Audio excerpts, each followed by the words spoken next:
Every year on March 17th in Uganda, Ugandan Christians have been reminded of the Kanungu cult tragedy where close to 1,000 lives were lost, well, in different ways, but majorly through a mass fire that saw over 500 people die. And every time this subject comes up about people who died in the name of faith and religion, Ugandan Christians are left wondering, why do people join such a group? Why would you want to be part of a religious group that would eventually cost you your very life? I have heard some people remark and say, such people must be fools. You mean they could not tell that this group was a wrong one? I have heard even some people say that maybe some people were under the spell of witchcraft, because how does a logical thinking person, and especially a Christian who claims to read the Bible, end up in a false religious group that ultimately kills him? There is no doubt whatsoever that this subject is a very sensitive yet very important one. Why do people join cultic groups? How is it that some people, sometimes even intelligent and educated, are misled or end up joining a cultic group that may harm them psychologically, spiritually, and sometimes eternally? There are a number of reasons why people end up in false religious groups. In fact, one noted sociologist named Michael Langon has identified two interacting forces that are behind the lure of joining cultic groups. Number one, he says that people may join a cultic group because of the tactics that a cultic group is using to recruit, to convert, and to hold members captive. Maybe a group has some communication strategy that is using that inspires and motivates people to want to be part of their vision. Maybe this is a group that uses money. You come to poor people, you give them some money, you give some scholarships to their children. They are likely to be encouraged to join this group because they are having financial benefits. So every cultic group has tactics and strategies that they may use to hold the interest of their potential followers and sometimes to keep them once they have joined. But number two, Michael says that personal vulnerability may be one of the reasons as why people may join. That cultic groups will often target potential recruits as people who may be having personal vulnerabilities. Maybe they are going through some emotional stress of some kind.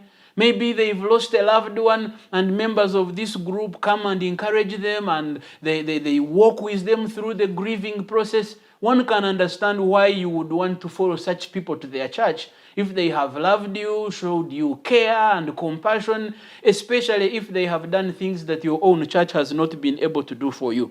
So the tactics that the cultic group uses, but also the personal vulnerability of the potential recruit. Another noted theologian and sociologist called Harold Basso has noted that there are four basic motives why people may join a cultic group. And these motives might be intellectual, might be emotional, might be social, or might be spiritual.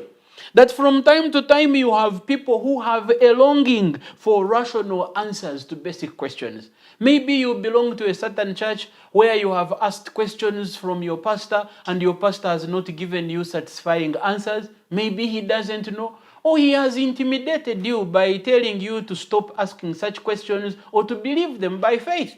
So people who have that craving for intelligent conversation and dialogue might be lured into a cult that claims to have answers to their questions. But you might have people who have a longing for love, a longing for identity, who are undergoing some emotional breakdown, and out of that desire to be loved and accepted, they might end up in a group that seeks to love them, to accept them, to protect them. In terms of spirituality, there might be a longing for closeness to God. In fact, in my personal experience, most people who end up in cultic groups are not the non-believers. In most cases, they are genuine, innocent, sincere, professing Christians who are spiritually hungry. And out of a longing for deeper fellowship and closeness with God, they come across a group of people that claim to have special revelations, that claim to be in touch with God more than anyone else, that claim to have had visitations of angels. And out of that longing for a deep spiritual connection, they end up joining a group that looks like it is in tune with God, but actually is a dangerous religious group. But beyond that, Michael Langon, that I have talked about earlier, has developed or identified what we call the 3D syndrome that might be explain the reasons why people join cults. What are these 3Ds? He identifies deception, dependence, and dread. And what does Michael mean? In terms of deception, he says that a number of cultic groups will always lure and hold their members by deceiving them. For instance, they might offer false promises of what you get when they join the group or what you become.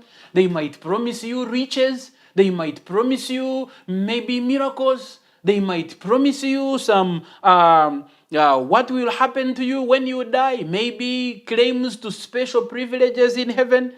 And through those special promises, you might join them. Another way they may deceive you is by hiding their true identity. That most cultic groups, when they come to you, they will not tell you the bad and the ugly things in their wardrobe.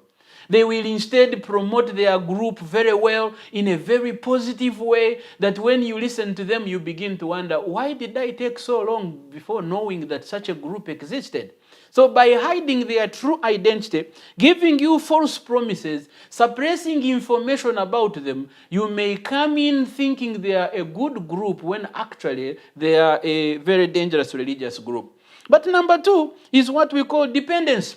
That they will usually break down your individuality, make you to be part of a group where you lose yourself and begin to think in terms of what the group says or what the group holds to be true. They may alienate you from your family members, from your loved ones, and make you to feel part of a new family that seems to love you more than your family members have ever loved you. And eventually, you realize that you almost cannot live or cannot identify your Christian faith apart from them. But number three, they use what we call dread or fear. That in most of these cultic groups, there is a fear of spiritual damnation if you should ever leave the group. Or maybe they will tell you some of the curses or some of the calamities that will befall you if you leave their group, especially if you had already been introduced to the secrets within the group. So you find that people are in a dangerous religious group. They may even know that there are some danger signals about it, but the fear of what will happen to them should they leave grips them so tightly that they cannot imagine walking away from such a group. And of course, there are so many other reasons why people may be held captive to such groups, but at least these are some of the major ones as to why people may be enticed to be part of a religious group, but even more so, why they may be held captive once they have joined